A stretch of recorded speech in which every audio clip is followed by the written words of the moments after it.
doing, Grizz? And finally, we get to talk about a loss. Yeah, I mean, it's not something we look forward to, but we knew it was going to happen eventually. So, Yeah, if you're going to lose, at least lose to the best. exactly. So, first of all, we got a lot to fit into this 10 minutes. So, Grizz, what is your view of the overall performance from yesterday? Well, I was actually pretty pleased with a lot of parts of that performance in the sense that we were competitive with them. We got down early, but we came back and actually took a lead. And if we hadn't quit making stupid penalties and things like that, and if our secondary could have just made, one or two plays in the Yep. game, it might have gone totally differently. So Yeah. while I admit that we got beat by a better team, there's no doubt about that, we were pretty competitive. So that part of it I was kind of happy about. Yeah, me too. Yeah, we were competitive with them, and I was really pleased with that. It seemed like we stayed a step behind them, though. The whole, and I think with a little more practice and a little more work, because we can't.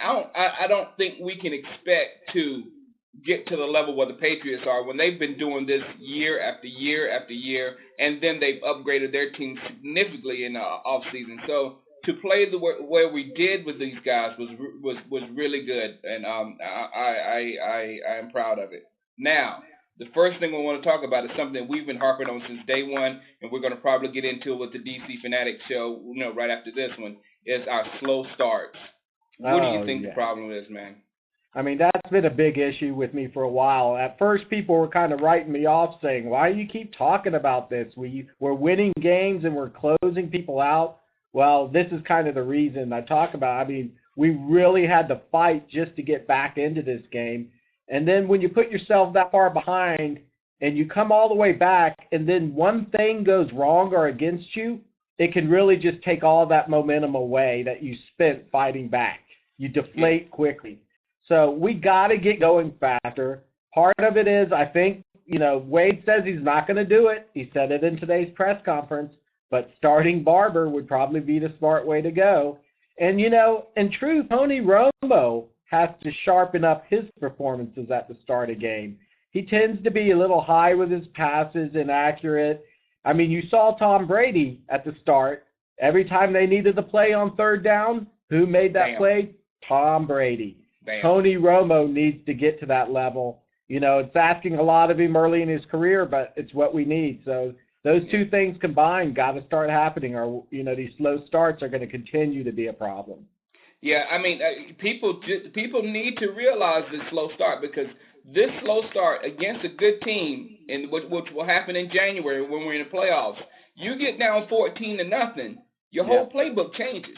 We ran the ball 15 times yesterday, and that's not championship football, people. I mean, you have to run the clock, and especially with the offense that cannot be stopped. Basically, Right. only way to stop Peyton Manning was what? Sit his butt on the bench, sit Brady on the bench, and you can stop him. But what do you think? What do you think we need to do in the running game to get it going? Do you think the slow starts will fix the running game? Well, I think it could help. I mean, we do seem to struggle out of the gate in the running game. Maybe we could stop being a little bit so predictable, though, and we tend to run those same plays at the start of games every time. Yeah. Julius somewhere between the tackles. Let's get outside the tackles. Let's run, a little sweep. Let's run a screen out there. Let's, get Barber in there and let him put them both in the game together and do something with both of them in there. I mean, we just got to change it up somehow. You hit a nail on the head. Screens, getting the ball outside. You cannot win without the running game. Now, there is little things that, like the Patriots did yesterday, when they didn't have the running game, they had the new age running game, like the Philadelphia Eagles do, when they have the little short passes to the wide receivers, little short passes to the running back side of the backfield to create a simulated running game if they don't have anything up the middle. But you have some of those high percentage plays that's going to get you 3 to 4 yards. If you don't have that, you can't keep going down the field every play and expect to have a juggernaut offense. Not in this NFL. Agree, man. It seems like we're really predictable coming out of the gate right now. Yep. Okay. Tony Romo, how do you think he did yesterday? He did okay. I mean, his numbers, his yards weren't that great, just under 200, but he did have a couple of TDs. Once he got rolling, he looked like, Tony Romo, like we expect him. He stayed away from the turnovers except for that one at the very end when the game was out of hand.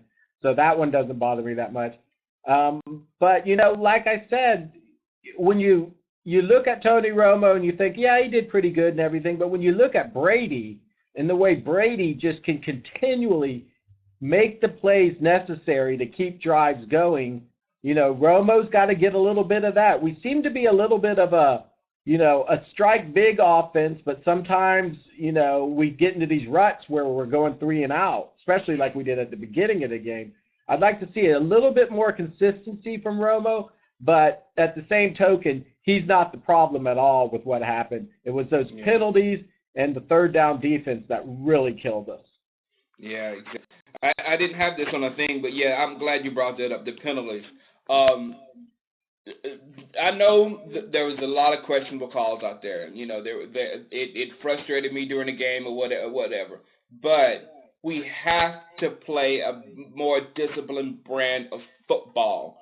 The one hold on Kosher when Marion Barber got that touchdown turned the whole game, because after that point, it went all downhill. We don't know what would have happened if we got that first down. Yeah, I mean, that play was huge. If we got that first down, anything could have happened after that. And the thing that bugged me the most about it is he didn't even need to hold on that play. Yeah. He had the block pretty much in place. I don't know why he grabbed him. But overall, yeah, there was a couple of bogus calls, but come on. When you're committing penalties at the rate we were, it's nothing but our own fault in losing that game. For the offensive line, it's time for some pride to kick in or something. You know what I'm saying? To make sure that you play the game correctly. And T.O. too, he made some bad penalties. You got to keep yourself mentally focused in the game, and that's complete self-discipline right there. Yeah, and even the defense jumped off sides like 3 different times, and then Jason Hatcher got a roughing the passer penalty. I mean, those things just got to stop. Yeah, exactly. All right, the defense. I think the defense's main problem yesterday is they were playing the New England Patriots. I'd have to go with you on that one. You know what? Those guys over there, the New England Patriots, that's a pretty good football team right there, man. But I'll give you this one thing, that I'm not crying about injury, but if we had Henry in the game and we could have played Newman in the slot on Welker, that might have been a totally different thing. Not saying we would have beat him, but I think we would have played a lot better in pass defense. But Nate Jones on Wes Welker and a lot of the one-on-one situations, especially in the first half, just wasn't getting it done. And then when we even doubled these guys, our technique was bad. So I got some of the safeties, knocked on that too, because they didn't play good technique. Yeah, Newman is the one guy that can go up to that line and run with the guys going across the middle on those short patterns. And Henry could have been back and helped prevent with the long pass. So, I do agree. And there was one thing, I called you about this one. What the hell was Greg Ellis doing in pass coverage? 2 times I saw him in pass. One was a touchdown to Welker, and one was just a short pass to Welker. Yeah, that was funny. Shango called me at halftime about that one. Yeah, that's a play they run all the time, but they usually run it with Spencer. And what happens is the middle linebacker usually blitzes, or the slot cover guy will blitz, and the outside linebacker, Spencer, will drop into that zone coverage in the middle of the field. Well, they did it with Ellis, and I have no idea why they were doing that. He could not keep up with those guys going across the middle. It was just a bad idea to put him in that situation. Yeah, he lumbers. He doesn't run. He just lumbers over this way and that way. And the thing that really frustrated me is he was rocking in the pass rush. So get him back down on the line. Yeah, that was a mistake. I didn't like that call at all. All right, I'm getting ready to go to Dallas. I'll be there Saturday. We'll do the Shango and Grizz show on Friday here, and then I'll try to do the postgame from Dallas or the Texas Stadium area, somewhere around that after the Minnesota game. But we'll talk about Minnesota, and I'm telling you, I don't think it's going to be as easy as people think. Not after watching Adrian Peterson yesterday. That boy is bad. I mean, that was sick what he did to the Chicago Bears. Yes. So, this game suddenly went from, mark it as a win on the calendar to, Hey, now, we better get our butts We back gotta in get gear. that one. All right, man. I'll see you on Friday. All right, man. Peace. Peace. All right.